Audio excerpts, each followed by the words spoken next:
Hello everyone, and welcome to this new video of a new character I'm drawing who looks a little bit bizarre than usually. Holy shit, was that a motherfucking JoJo's reference? Yes it is.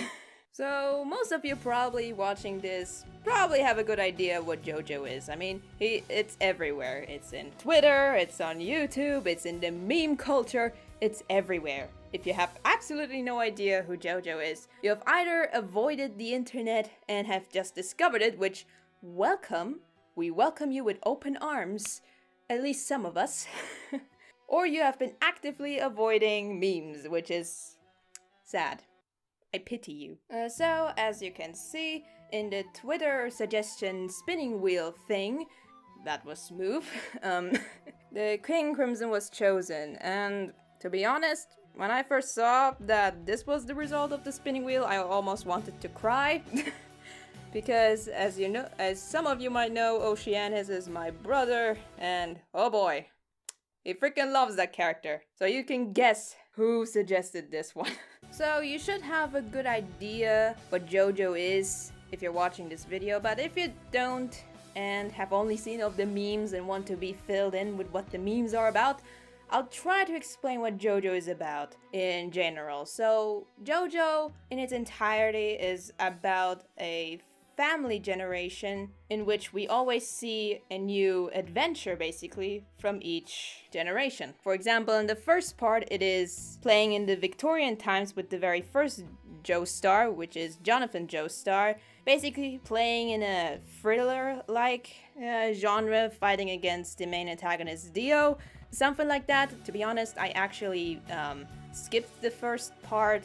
I only watched like the first 3 episodes and just watched them normally after like the second part. I'm sorry, I was told not to watch the entire first season and now I'm getting crap for it. The second part is playing in the Second World War with Joseph Joestar in a kind of like an action Sylvester Stallone kind of genre, like he's going around having some action movie kind of scenes, fighting against Pillarmen.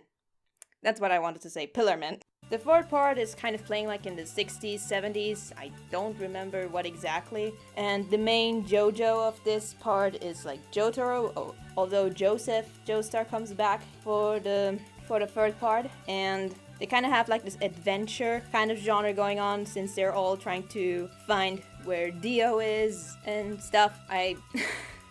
Don't ask me why Dio comes back twice. Like, don't ask me about that. Don't worry, I'm not gonna go again like 30 minutes on a rant. Like, the last video was a bit of a doozy for those who've watched it, I mean. The fourth part is like a kind of place like in the 80s, 90s, I'm not sure, with Josuke. I don't remember the surname for this. It always just kind of makes sure that the name can always be shortened with JoJo. And it's kind of playing in this murder mystery kind of genre. And the character I'm drawing right now comes from the 5th part, also known as Vento Areo, where it is actually playing in Italy, someone from the JoJo family wanting to be a gangster. Basically, the mafia genre. And this particular character is kind of a spoiler, you could say. So, I don't know if I should even talk about this character, although I don't really know much about him. He just recently appeared in the current anime right now. So the only thing you really have to know is that people have a hard time to understand how he works. Yeah. So King Crimson is basically someone who erases time. Now some of you already probably have the question, what does that exactly mean? Like, maybe if you hear for the first time, you might think, okay, he maybe skips time a little bit, that's fine. But the more you try to think about it, the more you try to question it and try to understand what that really is. And that's kind of a rule of JoJo, that don't ever try to think too much what it is about, because then you're completely lost. So I'll try to explain it the way I was explained to how King Crimson works. So before I explain how he works, I probably should explain what King Crimson is, because King Crimson isn't actually a proper character if you really think about it. King Crimson is more like a manifestation of yourself as a fighting spirit you could say. So he's actually more of a ghost of another character called Diavolo, and I have absolutely no idea what Diavolo's deal exactly is. He's like just the main antagonist, and I wanted to know more about this character, but then my brother just told me I should not watch his video about Diavolo, and now I'm kind of slightly pissed about it. I'll link the video in the description below if you want to know some stuff about King Crimson or want a better explanation about him. In general. So, King Crimson as a stand has, like all stands, an ability, but his ability is a bit special. So what he does basically is that the face he has on his forehead, which if I remember correctly is called Epitaph, can see 10 seconds in advance. Now, Diavolo can decide if he likes what happens in the 10 seconds in advance, and then can basically manipulate the 10 seconds between the anticipation and the result. And for him, he can manipulate what's happening, like he can like dodge something, he can move freely from that in that dimension basically. But the people affected by this stand will feel like time was skipped, like it was like it was erased. So technically seen, it doesn't get erased entirely. People just don't remember, like they're like in a trance that they can't really see it. Like, okay, imagine Diavolo looks at you and he realizes, oh crap, he's going to punch me. So he can activate his stand, and in these 10 seconds he can dodge the attack or even replace himself with something else so that you attack someone else. The attack itself doesn't get really erased per se. You're still hitting something, but you can't really control where you're hitting, and it will feel like you just kind of skipped it, and the person just zapped somewhere else. This is a terrible explanation. I will link in the description my brother's explanation for it, or just a general video about King Crimson.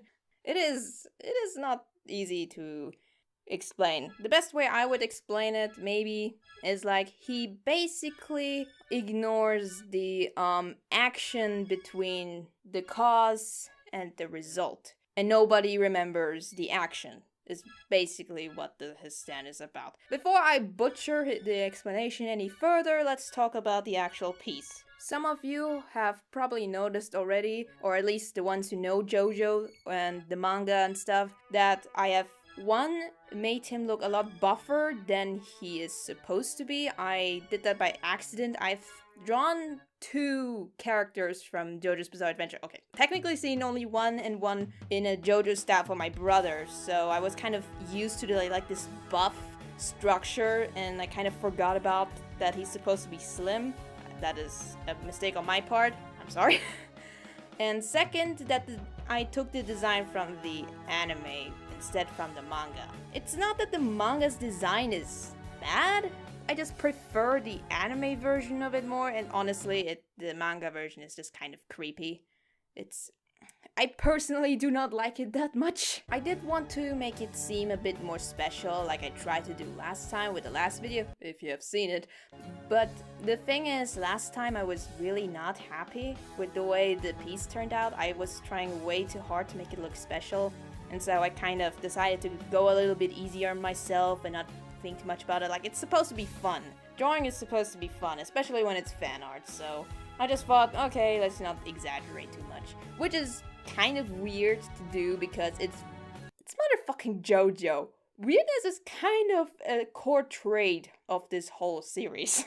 So, forgive me! Like last time, I'd kind of want to explain what I was trying to do in this piece, so one thing I also already want to mention, I'm sorry that the aura looks weird. Like, when I asked Oceaniz about his opinion, he said it was fine, but personally it looks weird. But, you know, it's JoJo, so might as well leave it. Can you hear Oceaniz talking? Like, because I can. I hope it can't pick it up from the microphone. No, aside from the aura, personally, I think this piece was actually kind of good. Like, this time the lighting is a bit better, and I used a different color for the line art, which made it a bit more smooth and a little bit less of an eyesore, I guess. And in general, I think it's better. What I especially like about it is just kind of the shading of it. Now, personally, I'm not that much of a fan of the JoJo style when it comes to the faces, because the faces sometimes are a bit weird to me, personally. It's not to say that the JoJo style in general is bad. I really like the black, thick shading of it. Like, oh my god, the shading! But when it comes to the face, I feel a little bit awkward whenever I draw anything JoJo related. But I'm kind of happy about how it turned out here. Like, it's alright. I mean, yeah, sure, I had a reference, kind of copied it in a certain sense, but I still drew it freehand, which is why it probably looks really, really weird now that I look at it. He looks so irritated. One thing I definitely wanted to hit home in that piece by itself is that you understand what King Crimson is all about. Like, sure, the Wheel of Time in the background doesn't exactly say much. I just wanted to have it in the picture because it was also shown in the anime. I know it doesn't really sound like a really good wheel or like the wheel in the anime, but I thought, screw it, it looks okay for me. But when I realized the wheel wasn't really enough, I thought, you know, in the opening of Fighting Gold, which is a fucking amazing opening, I thought the hourglass, no, was, or sand glass, well, what is it called? Hour shape glass, the hour shape thing. I think it's an hourglass, whatever. I thought the hourglass would be really fitting for this, and I don't know if people would have noticed it by themselves, or if they thought this was a mistake on my part, but see how King Crimson is holding the hourglass exactly in the middle of the hourglass, and how the sand doesn't actually flow? Yeah, that's on purpose, because that's how his ability works. I thought this would be a very smart way of illustrating how his... I'm always about to say quirk for some reason. This is not My Hero Academia. What the hell? His ability is to erase time, so I'm basically erasing the action of the flowing sand. And, I mean, I tried to make it seem like the sand corns are kind of like flying around as if it had impact on the sand pile, but I don't think you can even see it. Okay, that's a mistake on my part. I should have illustrated it better, but I thought it was a cool idea, okay? In the background, the checkered... Is it called checkered? Checkered. The checkered floor is kind of invisible now. You can only like see it when you like really squint your eyes a little bit. No, actually, you don't even see it when you squint your eyes. Actually, it's even worse. Don't do that. Kind of like a throwback on the first time you ever see King Crimson. If I knew the manga a bit better, maybe I could have thrown in some more details. But as I said already, I don't want to dig in too much more information for characters like I did for the Umbrella Academy, just because I lose a lot of time. And I just happened to follow JoJo, and so it was a bit easier for me to have a good grasp on what I could put in as a core theme of his ability in the whole piece. So yeah, one thing that was actually funny is because whenever I think of King Crimson, whenever I try to remember him, Epitaph is never in my mind. Like, my mind is basically erasing his existence. Like, it's so weird. My brain can't handle the derpy look of Epitaph. Anyway, so in general the piece is fine. Like, I feel like it has enough elements to it. It's simple. It has a perspective going on that I was trying to do. It's not 100% accurate to how perspective works. I really suck at perspective, but you know, for JoJo it looks alright, personally, to me. What do you think? Comment under the video in the comment section what you think of the piece. Is it good? Is it bad? Is it horrible? Is it the best thing you've ever seen? Why did you use the anime version, not the manga version, you normie? Speaking of the comment section, for the YouTube suggestion spinning wheel thing, I still need at least 2 more suggestions. So far, I have Vegas from Grand Chase, I have Harry Potter, and I have Shrek. Check out JoJo. It's a little weird of an anime, but if you haven't seen it, at least give it a try and try to understand the memes behind it. And give me a suggestion if you have one under the description. It doesn't matter from what franchise it is. Also, I would appreciate it if you're watching this on Twitter, retweet it. If you're watching this on Tumblr, reblog it. If you're on YouTube, just suggest it to a friend you have, I don't know, and maybe give them a bit courage to submit their own suggestions. Doesn't matter what it is. I hope you like the piece. Have a suggestion on the comment section. I hope you're having a good day, and well, see you next time.